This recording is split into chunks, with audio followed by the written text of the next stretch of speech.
एक ओरिया खून बहे एक ओरिया लोर हो, काहे सभे कली हले बा करे जा कठोर हो।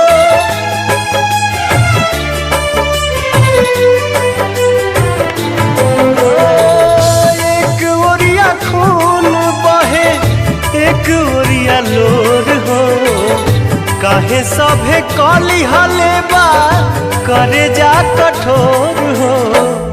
इश्क के इलाज नहीं जहरिया से होला, इश्क के इलाज नहीं जहरिया से होला। उमरिया के रोग है नजरिया से होला।